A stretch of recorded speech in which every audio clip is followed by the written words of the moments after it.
lição de hoje, meus irmãos. A gente já chegou na lição 10. O tema que a gente está estudando é Batalha Espiritual, o povo de Deus e a guerra contra as potestades do mal. A lição 10, ela trata do assunto o poder do alto contra as hostes da maldade.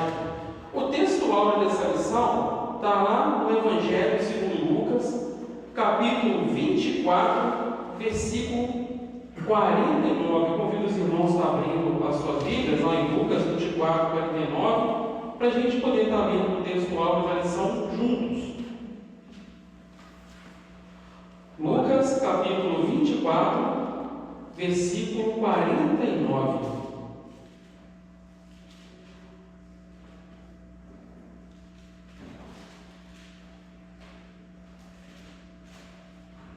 Que diz assim, Eis que vos envio a promessa de meu Pai. Ficai, porém, na cidade de Jerusalém, até que do alto sejais revestidos de poder. Essa lição ela vem nos dizendo sobre as obras das trevas são demolidas, ou seja, elas são derrubadas, elas são destruídas pelo poder de Deus no trabalho de pregação do Evangelho de Cristo. Então, meu irmão, você quer saber como é que vence o poder das trevas? Como é que derruba o mal? É através de quê? Do evangelismo, através da pregação do Evangelho. Então, irmãos, é uma das grandes armas dentro dessa batalha espiritual. A gente agora vamos para a leitura de classe. A leitura de classe, irmãos, vai estar lá em Atos dos Apóstolos, no capítulo 8. A gente vai ler do versículo 5 ao 13. Quando chegar no capítulo 3, no versículo 13, a gente lê o versículo 13, a gente vai estar lendo os versículos de 18 a 21. Então vamos lá, Atos dos Apóstolos, capítulo 8, versículo 5.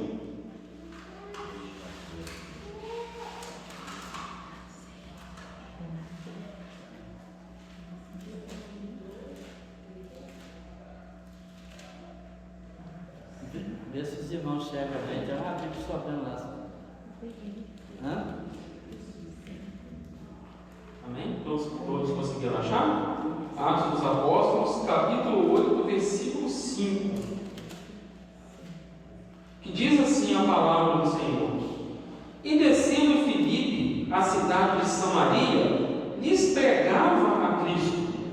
E as multidões unanimemente prestavam atenção ao que Filipe dizia, porque ouviam e viam os sinais que ele fazia, pois que os espíritos imundos saíam de muitos que os tinham, clamando em alta voz, e muitos paralíticos e coxos eram curados, e havia grande alegria naquela cidade.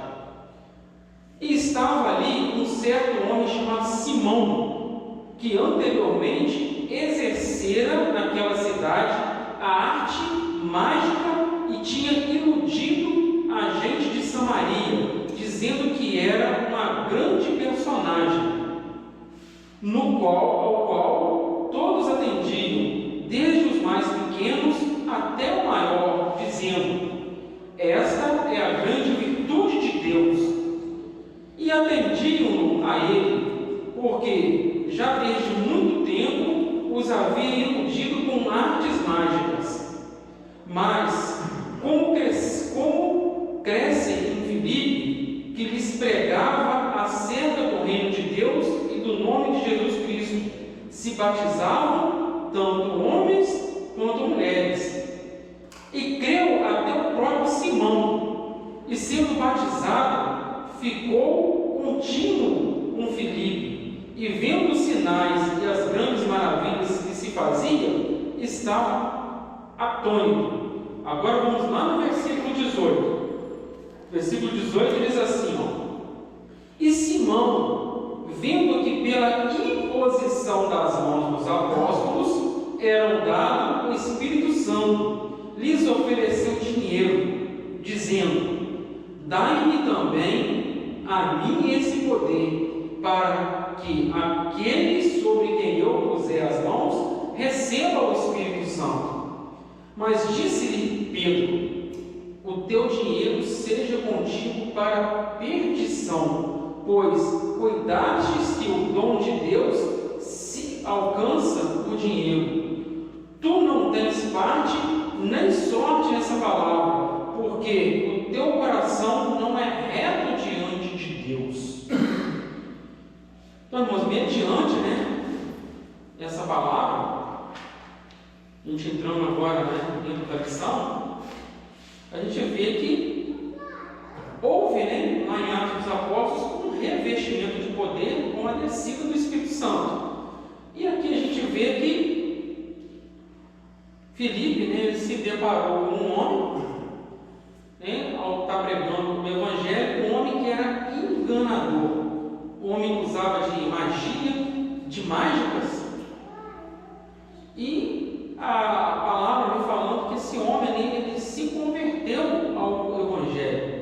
Só que num determinado momento, após a conversão dele, a Bíblia fala que ele colou com o Filipe, ficava bem pertinho dele, ele ofereceu dinheiro a Filipe para poder também estar fazendo sinais e prodígios que era feito pelo Espírito Santo através de Filipe. E a gente vai ver o que aqui dentro dessa palavra, desse estudo, que será que está certo isso aí? A gente vê que tem algo de errado acontecendo dentro dessa situação. Por quê? Porque o dom de Deus, ele não é comprado, na verdade, ele é o quê? Buscado. A gente vê que quais são as origens desse homem, de onde que esse homem vem? A gente vê que ele vem de onde? Da magia, da quiromancia, da astrologia. Ele trabalhava com várias artes mágicas, que eram o quê? Coisas provindas não de Deus, mas o quê? De coisas provindas do inimigo. Olha só o que diz, a lição, a introdução da lição. O relato do trabalho evangelístico de Filipe em Samaria nos chama a atenção. Primeiro, por causa da amistosidade que havia entre judeus e samaritanos. Por que o autor usa essa palavra amistosidade? Os judeus e os samaritanos, eles não combinavam, eles não se misturavam, eles não se davam entre si. A gente mesmo vê que quando Jesus estava à beira do poço de Jacó, que a mulher samaritana se aproximou e Jesus pediu água. O que aquela mulher falou para ele? Como pode tu pedir água a mim, que sou samaritana, sendo tu judeu? A gente vê que existia uma rixa, uma separação entre os samaritanos e também entre os judeus. Em determinado momento, Jesus aqui, inclusive, proibiu os seus discípulos de entrar na cidade de samaritanos. Prosseguindo aqui a lição, olha o que o autor vem dizendo. Depois, porque Jesus havia dito antes, não entreis em cidades de samaritanos. A gente vê, esse mandamento de Jesus lá no Evangelho segundo Mateus, no capítulo 10, no versículo 5. Mas a região foi palco de um grande avivamento com a chegada do Evangelho. A gente vê que com a chegada do Evangelho, Samaria ela foi avivada. Isso aconteceu no poder do Espírito Santo, que trouxe muita alegria, gozo e libertação na cidade. Mas o Evangelho também veio para desfazer as obras das trevas. Então o que? O Evangelho ele veio para trazer paz, para trazer alegria, para provocar uma mudança de vida, mas também para libertar as pessoas das trevas. E olha só, o que diz o contexto histórico de Samaria? Os samaritanos, eles eram os israelitas que se mesclaram com o povo estrangeiro durante o período da dispersão das 10 tribos do norte, em 722 a.C. Com o passar do tempo, essa mescla veio também a ser religiosa. Na era apostólica, o clima entre judeus e samaritanos era tenso.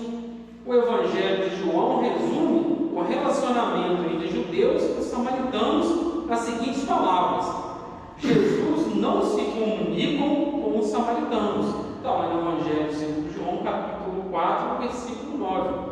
Quando fala aqui, irmãos, dessa mesclagem, o que acontece? A gente sabe que num determinado período da história de Israel, o povo ele foi levado cativo, ele foi levado para outras regiões, cativo pelo povo assírio. E outros povos foram trazidos para aquela região. Só que não foi levado 100% do povo, alguns ficaram. E nessa situação que houve o interesse de uma pessoa pela outra, houve um casamento, um relacionamento, e o povo passou a ser o que chama de povo mestiço. A gente tem uma facilidade muito grande no Brasil de saber o que é mestiço, não é? No Brasil todos nós somos mestiços. No Brasil não existe uma raça pura. Se você, por exemplo, for olhar no Japão, por exemplo, você vai ver que todo mundo parece que tem o mesmo rosto, né? Você chega, por exemplo, num país europeu, você vê todo mundo lá branquinho, cabelo louro. E no Brasil? No Brasil nós somos, da pele clara, da pele morena, do cabelo bom, do cabelo crespo, do olho claro, do olho escuro. Nós somos uma mescla. Então o que acontece? O povo samaritano, ele era um povo mesclado, um povo mestiço, um povo israelita, mas que se casou com estrangeiros que tiveram filhos, que tinham essa mistura de raças. E o povo de Israel naquela época, eles não se misturavam com eles, mas não por causa dessa mistura de raça, mas por causa da mistura cultural, a mistura religiosa.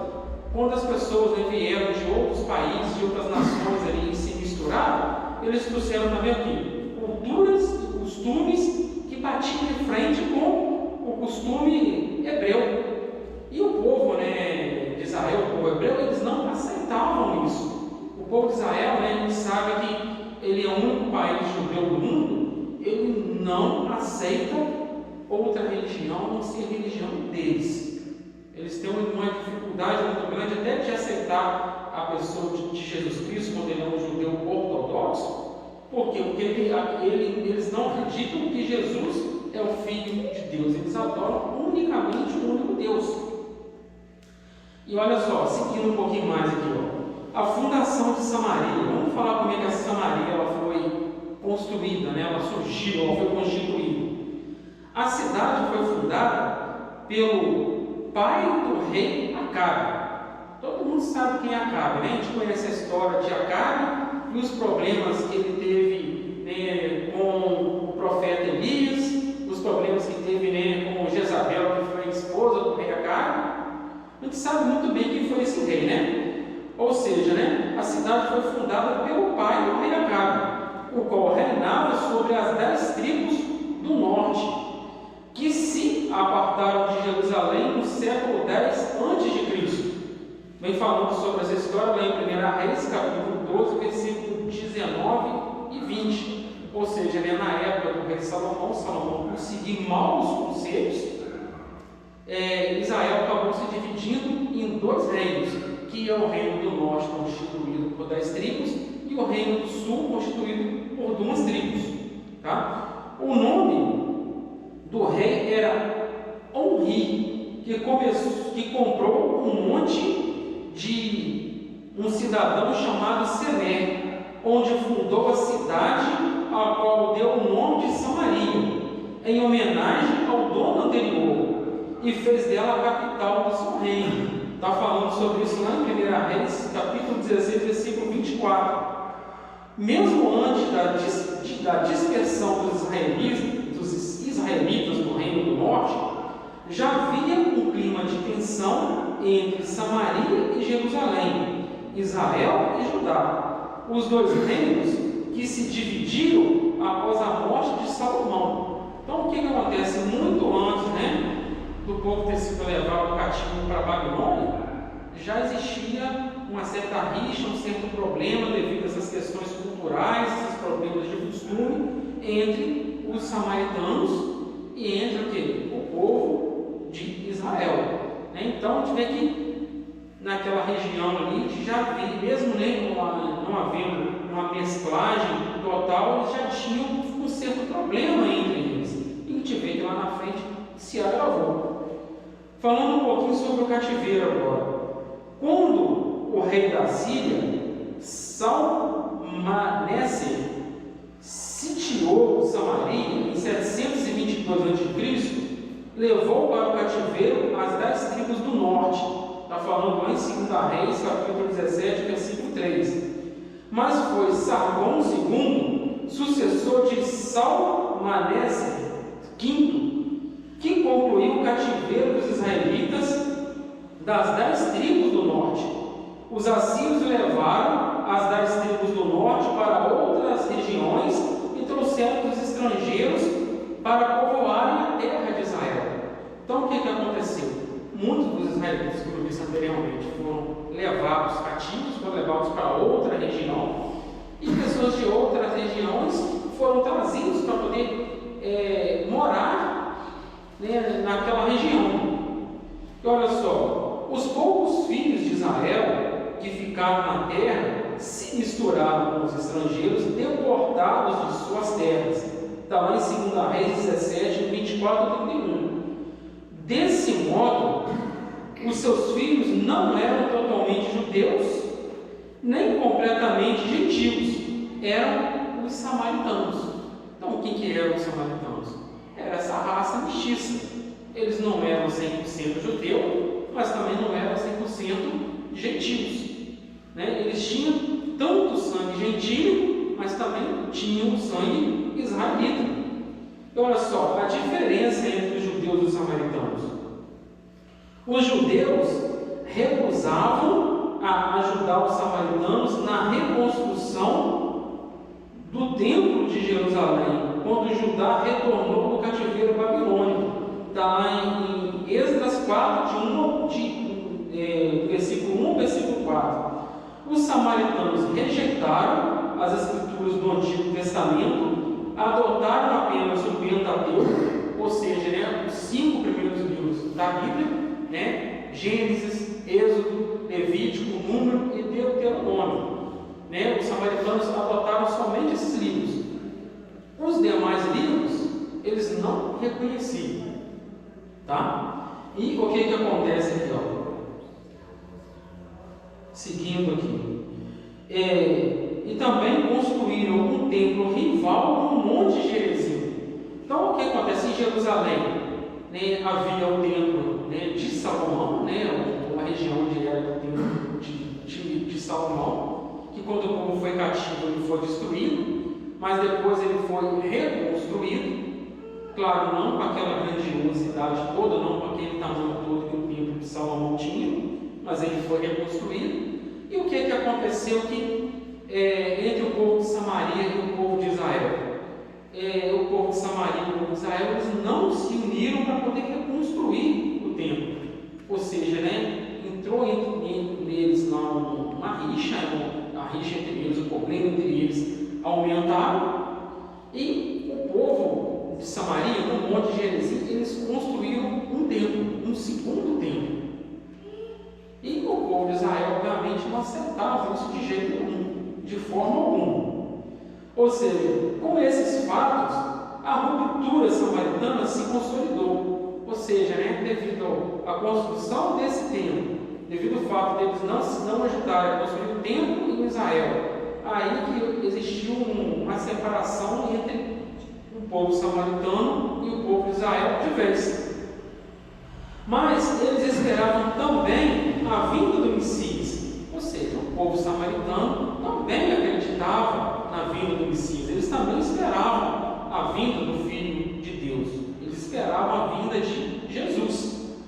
E na era apostólica, Samaria era o nome da cidade e, ao mesmo tempo, da província romana. Ou seja, a província romana chamava de Samaria, mas também tinha a cidade Samaria. Falando agora um pouquinho sobre o evangelho entre os samaritanos. Como é que era, né, o evangelho entre eles? Como é que era a pregação, a palavra de Deus entre o povo de Samaria, já que eles eram um povo separado do povo de Israel? O relacionamento cristão com os samaritanos começou de forma salutar com o Senhor Jesus Cristo e depois continuou com Filipe. Claro, começou com Jesus Cristo. A gente vê o diálogo entre Jesus e a mulher samaritana. A gente vê, né, que na parábola, né, do homem, né, que foi assaltado, espancado à beira da estrada de Jesus, ele cita, né, um samaritano como que ajudou e que o sacerdote e o levita não. A gente vê que Jesus ele faz referência desse povo.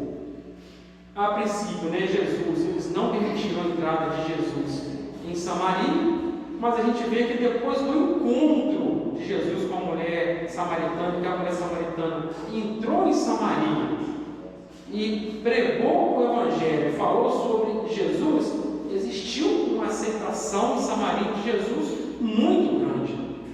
Olha, irmãos, como que aquele diálogo entre Jesus e a mulher samaritana foi algo muito importante. Né? Os irmãos entendem agora o porquê, né, de estrategicamente Jesus mandar os discípulos na cidade comprar comida e ficar aguardando aquela mulher na beirada daquele poço. Tem pessoas, né, que só prega para certa quantidade de pessoas, né? Tem pessoas que se sentem mais importantes do que Jesus, né? Jesus, o que ele fez? Ele ficou à beira do poço para pregar para uma única pessoa. Jesus evangelizou uma pessoa só. Olha, irmãos, o quanto é importante o valor de uma alma, né? Olha só, está aqui, este aqui é o mesmo que foi escolhido como um dos 7 diabos, ou seja, Filipe, né? A princípio ele era um dos 7 diabos, ele foi escolhido como um dos 7 diabos, está lá em Atos dos Apóstolos, capítulo 6, versículo 5, mas olha o que aconteceu logo depois. Mas logo se destacou na pregação do Evangelho e aparece cerca de 20 anos depois como evangelista, lá em Atos dos Apóstolos 21, 8. Olha só, irmãos, a importância, né, da pessoa esperar no tempo de Deus, da pessoa estar buscando em Deus, estar estudando a palavra de Deus. Aqui a gente vê, né, Filipe, em Atos 6,5, como um diácono, alguém que cuidava da casa de Deus, que se partia o pão, né, que servia as pessoas, e 20 anos depois existiu um período de preparação, um período de escalonamento. Quanta gente nos dias de hoje, né, chega na igreja e acha que tem que ser pastor uma vez, né? Não quer aprender. Interessante que o próprio Davi, quando ele foi ungido a rei pelo profeta Samuel, automaticamente ele não assumiu o trono. Para onde que ele foi? Ele foi para os pés de Saul, aprender com Saul, aprender dentro do palácio, aprender a reinar e aprender a governar. Demandou anos. E aqui a gente vê que esse tempo de aprendizado ele vem sendo confirmado dentro dessa palavra. Ou seja, 20 anos depois, a gente vê Filipe não mais servindo à mesa, partindo pão, cuidando da casa de Deus. A gente vê ele do lado de fora da casa de Deus, pregando o Evangelho, evangelizando. A gente vê que houve, né, uma mudança dentro desse ministério.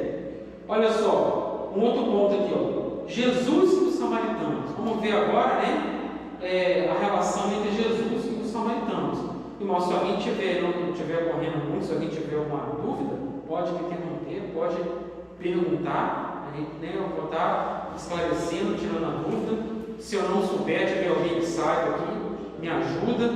Né, se de tudo, né, ninguém souber, a gente pega o celular aqui, a gente vai no Google que pesquisa alguma coisa.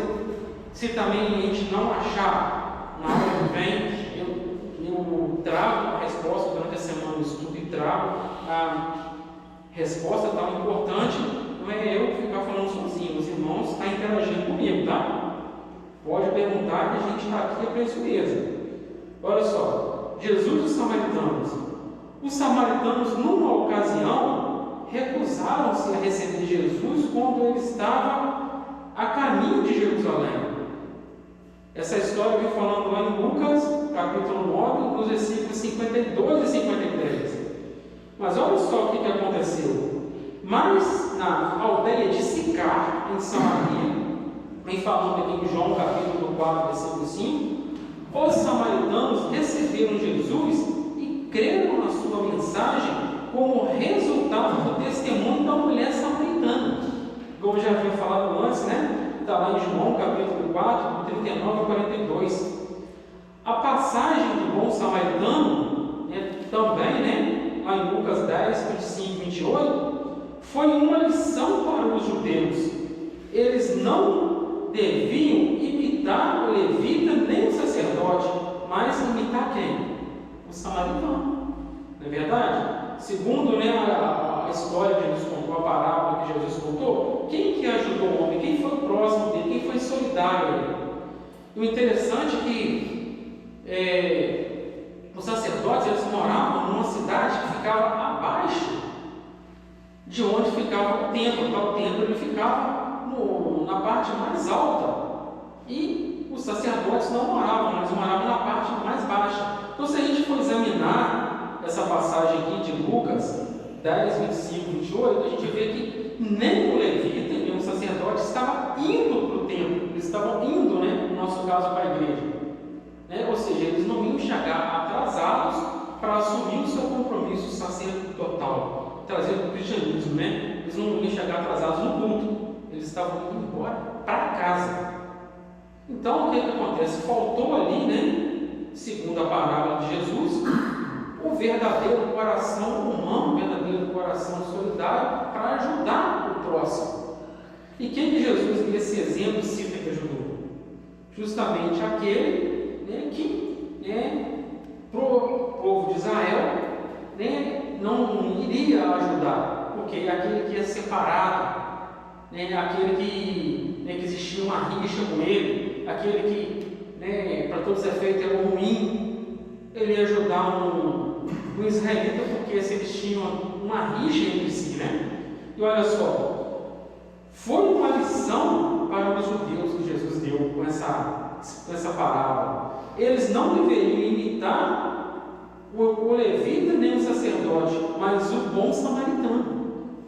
Jesus proibiu os discípulos de entrar em cidade de samaritanos, porque ele fora enviado às ovelhas perdidas da casa de Israel. Então Jesus foi enviado para quem? O povo de Israel. A gente vê até lá uma passagem que fala lá em Mateus 15, quando aquela mulher cananeia vai atrás de Jesus, falando que a filha estava terrivelmente endemoniada, e Jesus falou o que com ela? Não é isso que eu pego o pão dos filhos e jogo para os cachorrinhos, porque era uma mulher estrangeira. Que diferença que essa mulher tinha da mulher do povo samaritano? Muito pouco, né? Essa mulher cananeia, ela não tinha o sangue judeu. O povo samaritano era um povo misto, ele tinha os dois sangues. Mas o que? Mas o interessante é que a gente vê que o amor de Jesus é tão grande que quando essa mulher se humilhou, o que ela falou com ele? Mas Senhor, os pães também comem das migalhas que caem da mesa dos seus filhos. E Jesus virou para ela e falou com ela: vá, que a sua lei seja feita conforme o que pedes. Ou seja, a sua filha já está curada mediante a sua fé, a sua palavra, o fato de você ter se humilhado. Jesus, o que? Ele reconheceu o coração daquela mulher. E uma vez que ele reconheceu o coração de uma mulher que não era do povo de Israel, ele não ia reconhecer um samaritano. O samaritano, então, estava muito mais privilegiado do que essa mulher cananeia. E olha só, seguindo um pouquinho aqui, uma vez que ainda, voltando um pouquinho mais assim, Jesus proibiu os discípulos de entrar em cidades samaritanos, porque ele foi enviado às ovelhas perdidas de Israel, uma vez que ainda não era o tempo. Ou seja, Jesus ele tinha a intenção de alcançar os samaritanos, sim, mas ainda não era o quê? Tempo de ir lá. Ou seja, existe um tempo para todas as coisas. Ou seja, uma coisa que a gente não deve fazer, atropelar o tempo de Deus. Olha Filipe lá atrás. Em um determinado tempo, ele era o diácono. 20 anos depois, ele já era o evangelista. Ou seja, existia um tempo do aprendizado junto à liderança da igreja, junto aos irmãos, junto ao pastor. E já existia o tempo dele estar do lado de fora da igreja, pregando o evangelho e ganhando almas para trazer para dentro da igreja. Seguindo aqui, irmãos, mais um pouquinho. Ou seja, Filipe agora estava cumprindo o êxito da missão. Qual que era o foco da missão, o êxito da missão, o ponto principal da missão dele? Pregar o evangelho. Ou seja, ter uma mudança dentro do ministério. Agora vendo aqui o poder de Deus entre os samaritanos. E como é que Deus agiu junto aos samaritanos? Como é que o poder de Deus ele foi expresso? Ou seja, Filipe foi impulsionado pelo Espírito Santo, do contrário não ousaria enfrentar as hostilidades dos samaritanos. Ou seja, se Filipe não tivesse o Espírito Santo com ele, se ele não buscasse o Espírito Santo, se ele não fosse um homem de oração, quando ele fosse fazer a obra evangelística do lado de fora da igreja, ele poderia ser hostilizado. Então, temos que pregar o evangelho e evangelizar? Sim, mas antes nos preparar para isso. E como que a gente se prepara para poder evangelizar? É no jejum, é na oração, é na frequência dos cultos, é na escola bíblica, é prestando atenção nas pregações, é lendo a palavra de Deus. A gente vai com isso fortalecendo o nosso espírito, nos preparando e nos capacitando para estarmos cheios do Espírito Santo. Para quê? Para que nós não sejamos alvo fácil do inimigo. Essa lição não fala que a gente está numa guerra, não é batalha espiritual? Então quem está saindo no campo, no evangelismo, para poder fazer a obra de Deus, ele está indo aqui para campo de batalha, está indo enfrentar o inimigo de frente. Então tem que estar preparado para poder enfrentar o inimigo em campo de batalha, para estar enfrentando o inimigo frente a frente. E olha só, seguindo um pouquinho mais aqui, Filipe foi impulsionado pelo Espírito Santo, do contrário não ousaria enfrentar as hostilidades dos samaritanos.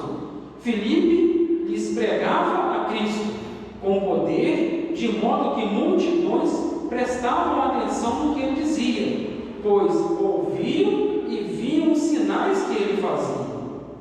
Era algo inédito que atraía as multidões, pois que os espíritos imundos saíam de muitos que os tinham, clamando em alta voz, e muitos paralíticos e coxos eram curados. Então, irmãos, a gente vê o quê? A manifestação do Espírito Santo. Conforme Filipe, ele pregava o Evangelho, pessoas eram curadas, pessoas eram libertas, demônios saíam, e as pessoas viam essa manifestação do Espírito Santo através de Filipe, e se maravilhavam e se convertiam ao Evangelho. E olha só, seguindo um pouquinho mais aqui, Filipe,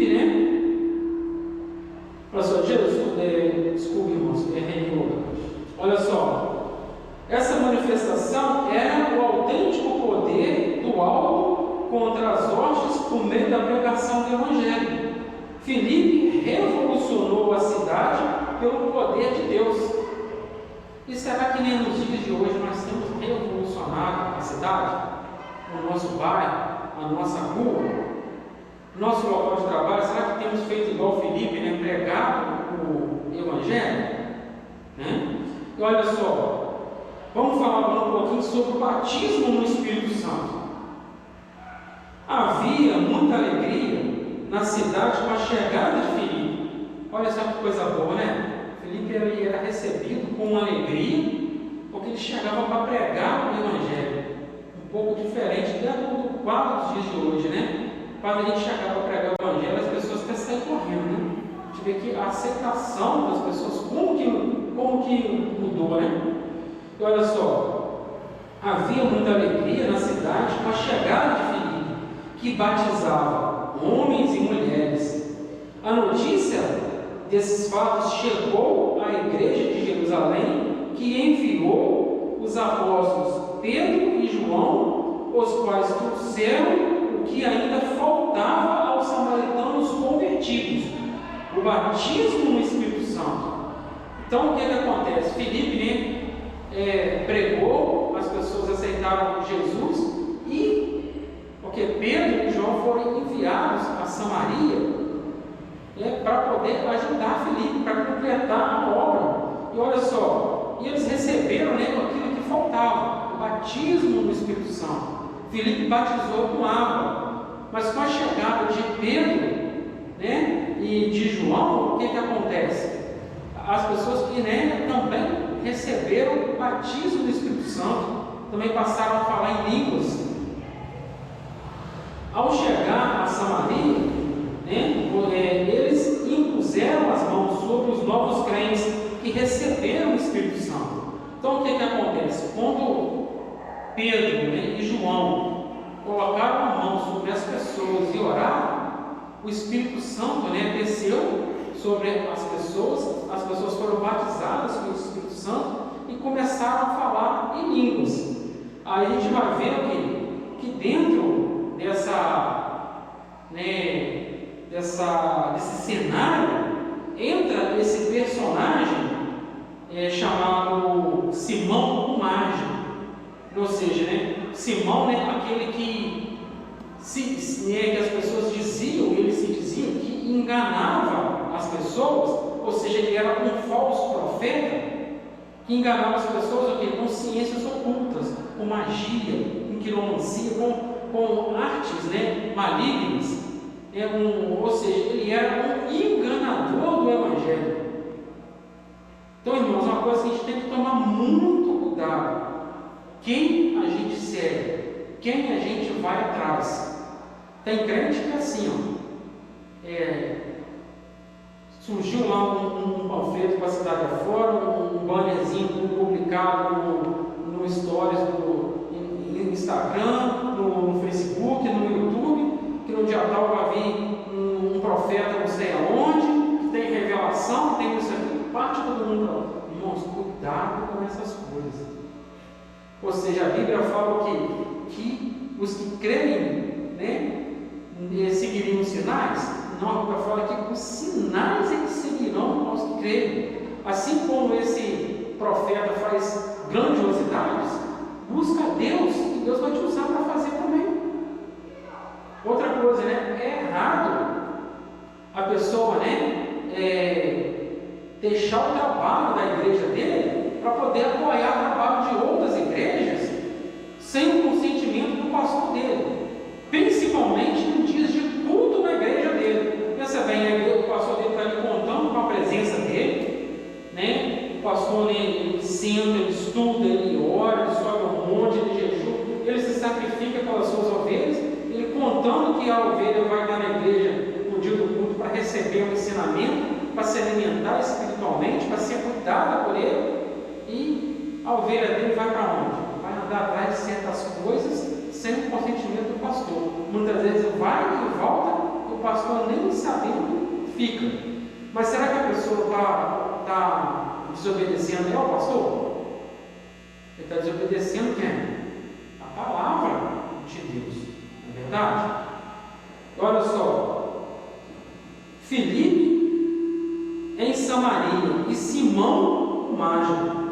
Antes da chegada de Filipe a Samaria, ali estava Simão o Mágico, um entre os vários impostores que afirmavam possuir os segredos da natureza e comunicar-se com o mundo invisível. dedicando-se ao ocultismo e ao curanderismo. Tudo isso se chamava artes mágicas, superstições populares e práticas enganosas sob a egíde do príncipe das trevas. Então, o que é que acontece aqui? Como é que ele enganava as pessoas? Usando o quê? Simpatia, reza, astrologia, signo, né? Entre outras coisas, né? Adivinhações. E as pessoas achavam que aquilo ali era de Deus. E o impressionante é o seguinte, que Simão, ele era um dos enganadores, ele não era o único. E olha só quantas pessoas dentro das igrejas têm sido enganadas, né, por não buscar o conhecimento. Olha quantas pessoas estão faltando aqui hoje. Gente, as pessoas, né, que não estão aqui hoje, né, salvo aqueles que estão aqui trabalhando, que estão estudando, né, que está passando mal, né, aqueles que, por exemplo, optaram de não estar aqui porque não quer, né, é sobre esse que eu falo, poderia estar aqui, mas não está porque preferiu estar em frente a uma televisão, né, porque diz que está cansado todo mundo está, né, todos nós trabalhamos hoje, está todo mundo aqui cansado, mas a gente tem que se esforçar, não é? Perdeu esse conhecimento, né? Alvo fácil dentro dessa guerra espiritual, né? Será que aquele que parar ele, né, na rua, na casa dele, quando esses falsos enganadores aí, quando lançar os seus dados, ele vai conseguir se desviar? Ele vai ser enganado fácil, porque não veio buscar o conhecimento, não é verdade? E olha só, Simão o Mágico, vamos falar um pouquinho sobre esse Simão Mágico. Nesse contexto de tanta alegria e gozo entre o povo, mediante a obra realizada por Filipe, surge a figura de um cidadão, ou seja, surge quem? Simão, que anteriormente exercera naquela cidade a arte mágica e tinha iludido gente de Samaria, ou seja, tinha enganado muita gente, né? Dizendo que era um grande personagem, mas na verdade ele não era, ele era um mentiroso. E o pai da mentira quem é? Não é o diabo? Não é a única coisa que o diabo criou, que a criação é atribuída a ele, né? Não é o diabo, nem a mentira? Então, se o cara está enganando as pessoas, ele é o quê? Um profeta do diabo, né? Ele já estava na cidade antes da chegada de Filipe. Interessante que o mal sempre chega antes, né? E era conhecido pela população como a grande virtude de Deus. O cara era enganador, ele é reconhecido como uma pessoa virtuosa da parte de Deus. Misericórdia. Isso significa que Simão se declarava um tipo de emanação ou representação do ser divino. Olha só, ele dizia que ele representava uma pessoa de Deus. E olha só, nos dias de hoje, será que está muito diferente disso? Tá não, né? No entanto, não passava de um embusteiro que, durante muito tempo, iludia o povo com artes mágicas. A Bíblia fala, né? Que nos últimos dias, de forma escatológica, a Bíblia fala que nos últimos dias os falsos profetas fariam sinais que enganariam até os escolhidos, se possível. Então a gente vê o que, né? Se a gente for, mesmo assim, vamos falar da escatologia, não vamos lá em Moisés, em Êxodo. Quando Moisés pegou o bastão e jogou no chão, que o bastão se transformou em serpente, os egípcios fizeram a mesma coisa. O bastão deles se viraram serpentes também. Mas o que? A serpente que era provinda do bastão de Moisés engoliu as outras. Então, por mais que as hortes malignas pareçam fortes, o poder de Deus é muito sublime. Né? Olha só, vamos falar um pouquinho sobre a conversão de Simão Mágico. Interessante que Simão, o mágico, se converteu. E vamos ver o que se sucedeu da conversão desse falso profeta. Olha só, o texto sagrado afirma: e creu até o próprio Simão. Mas até o diabo é crente, até o diabo crê, não é verdade? E sendo batizado, olha só, o falso profeta foi batizado, ficou de contínuo com Filipe. Olha só, ele batizou e ficou o quê? Junto com Filipe, ele foi para a igreja. Olha aqui. E vendo os sinais e as grandes maravilhas que se faziam, estava atônito. Ou seja, né, o mágico, né, o ex-mágico, quando via os sinais, né, que era feito, né, os milagres que o Espírito Santo fazia através de Filipe, ele ficava prestando atenção. Quanta gente dentro da igreja hoje fica disperso, hein? A gente vê que o inimigo, né, ele não fica disperso, não. É difícil saber até que ponto a conversão de Simão, o mágico, era genuína, pois o relato indica tratar-se de uma conversão meramente intelectual ou artificial. Ou seja, o que o autor está dizendo? Será que esse mágico ele realmente aceitou Jesus? Ou ele se passou por um cristão, ele levantou a mão, aceitou Jesus, se batizou, porque o que ele queria, né? No meio do povo, enganar as pessoas e destruir a igreja? Será que ele se converteu de verdade? Ou ele era um enganador, né? Ele era um joio no meio do trigo? Olha só, a avaliação do apóstolo Pedro foi: o teu coração não é reto diante de Deus. Pedro falou com Simão que o coração dele não era reto diante de Deus. Ou seja, ele aceitou Jesus, ele se batizou, mas ele não se converteu. Ou seja, né, ele estava levando um fogo estranho para dentro da igreja. Qual que era a intenção dele? Era o quê? Aprender sobre tudo o que acontecia no reino de Deus, para poder o quê? Destruir o Evangelho. Assim, impressionado com os milagres que Filipe operava, e que na verdade sabe que não é Filipe que opera, é o Espírito Santo, né? Simão teria se convencido de ser Jesus o Messias, mas não houve transformação em sua vida. Ou seja, o mágico se converteu, né? Aceitou Jesus, mas não houve transformação. Ele não se tornou um novo homem, ele continuou sendo o velho homem. Ou seja, né, aquela pessoa que estava dentro da igreja, mas ele foi para a igreja, mas não abandonou as velhas práticas, não deixou de ser um velho homem, continuou o quê? No pecado, continuou fazendo as coisas erradas. Ele não nasceu de novo. E olha só, Pedro repreende, né? Olha só, a repreensão do apóstolo Pedro. Olha o que Pedro faz. O que ele diz? Ó? Simão, o mágico, foi desmascarado na tentativa de subornar o apóstolo Pedro. Olha só, ele tentou subornar Pedro, pensando ser possível comprar o poder do Espírito Santo. Mas Jesus não está à venda, não é verdade? O Espírito Santo de Deus, ele não está à venda. Muito pelo contrário, né? Foi Jesus que nos comprou e a preço de sangue. Ele se entregou por nós na cruz do Calvário. Nós somos comprados por Ele. Nós não compramos Deus. Deus não é um Deus de troca.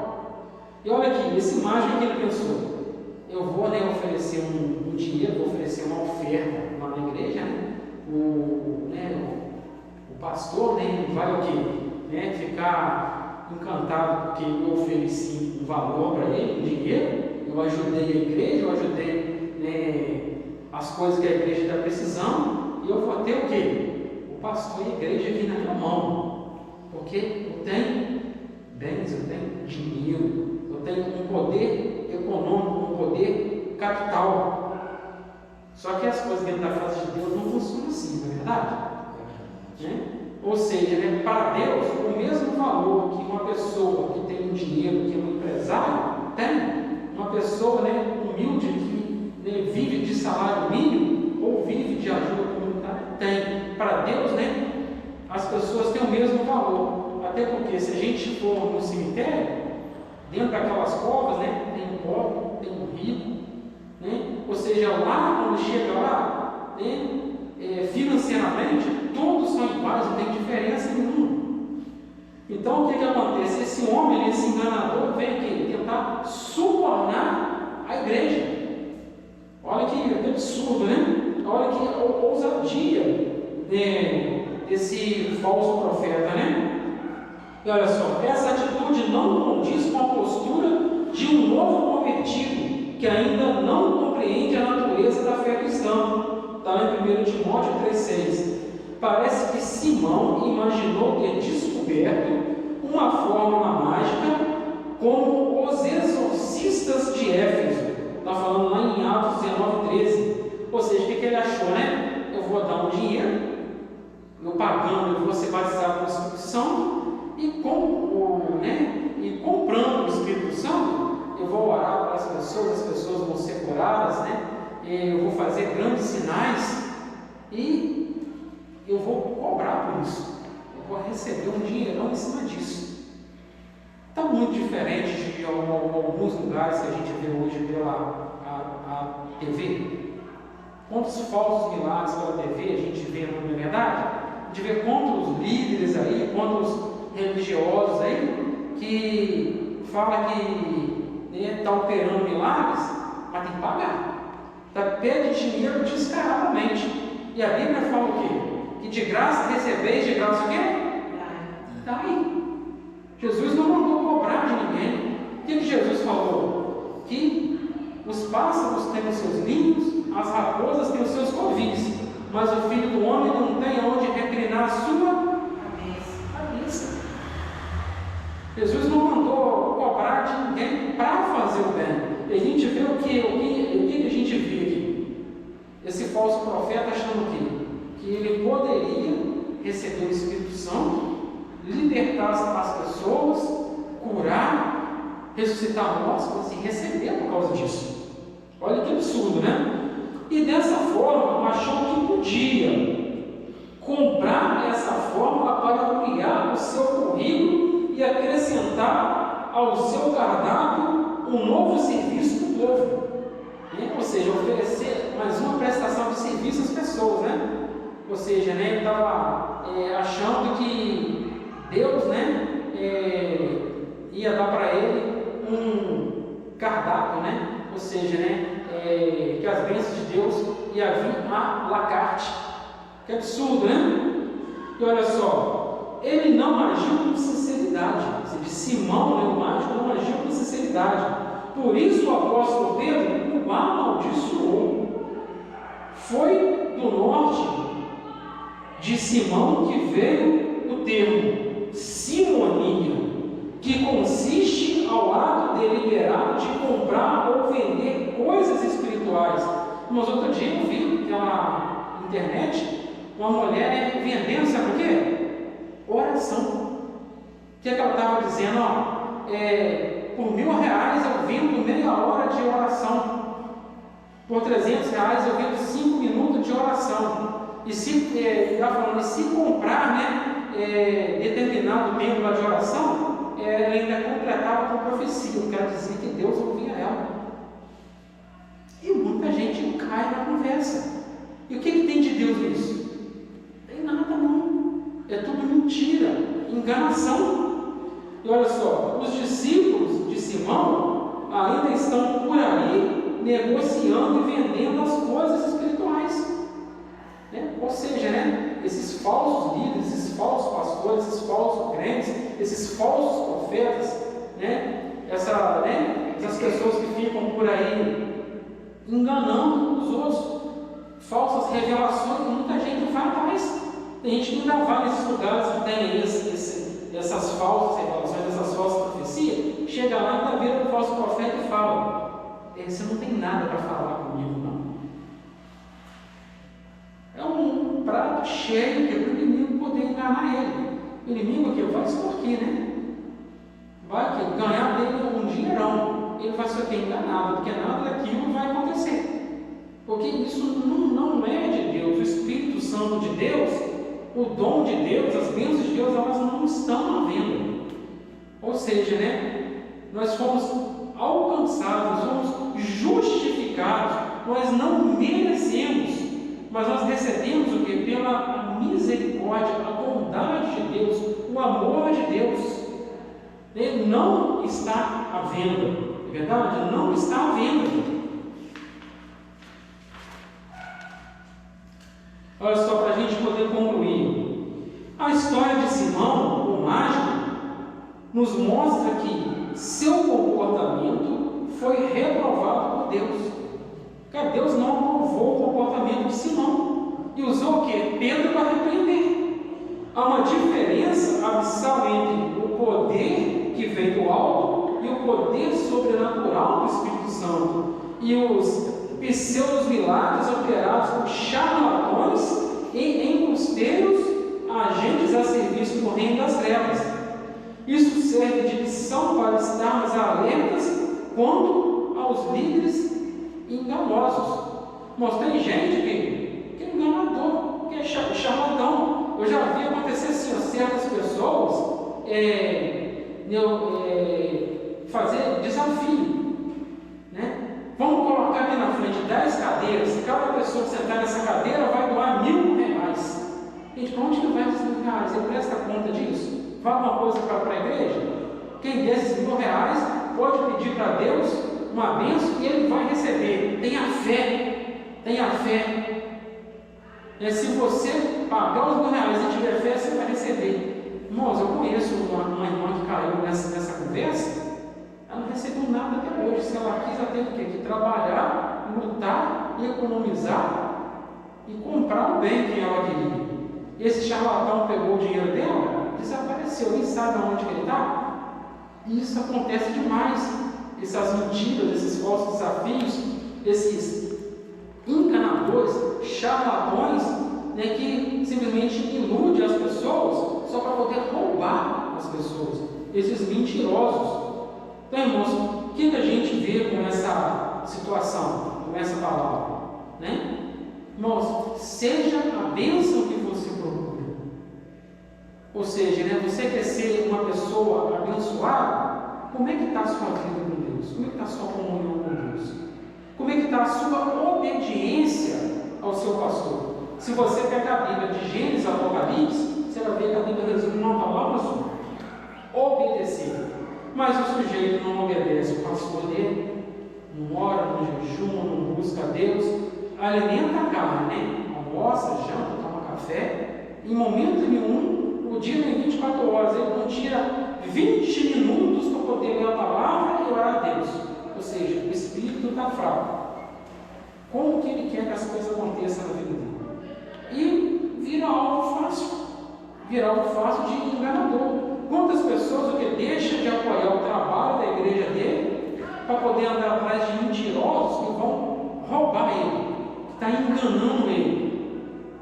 Então, né, irmãos, dentro dessa batalha espiritual, dessa guerra espiritual, fica para a gente o ensinamento de hoje, né? Não cair, né, em conversa de charlatões, de mentirosos, de falsos profetas, de enganadores. Seja obediente ao seu pastor, honra o seu pastor. Quem quer o seu bem, sabe quem é? É o seu pastor, que ele é o anjo da igreja, ele é a pessoa que Deus colocou para cuidar de você. Você quer ser abençoado? Honra seu pastor, apoie seu pastor. Não vai para outros cantos, para outras igrejas, para outros lugares, sem que o seu pastor está sabendo aonde você está andando. Olha só, não sei se os irmãos sabem disso. Um militar, um policial, um militar do exército, né? Vamos supor que ele mora e trabalha aqui na cidade de Mulheré. Se ele quiser viajar para o Rio de Janeiro, mesmo que seja para fazer um curso, mesmo que seja para fazer, mesmo que vá para o Juiz de Fora, no batalhão da polícia, fazer um curso da polícia, ele precisa pedir autorização ao comandante dele. Sabia disso? E quem que é o nosso comandante aqui? Jesus, né? Deus colocou o nosso pastor como nosso comandante. A gente tem que fazer o quê? Alinhar com o nosso líder, pedir permissão, ir debaixo de bênção. Mas se o nosso pastor falar, olha, não vai porque eu estou vendo, né? Deus está me mostrando, eu estou sentindo que não é para você ir, porque você vai se dar mal, irmãos, não vai. Por quê? Porque é Deus, né, te orientando, cuidando de você, te dando livramento através do seu pastor.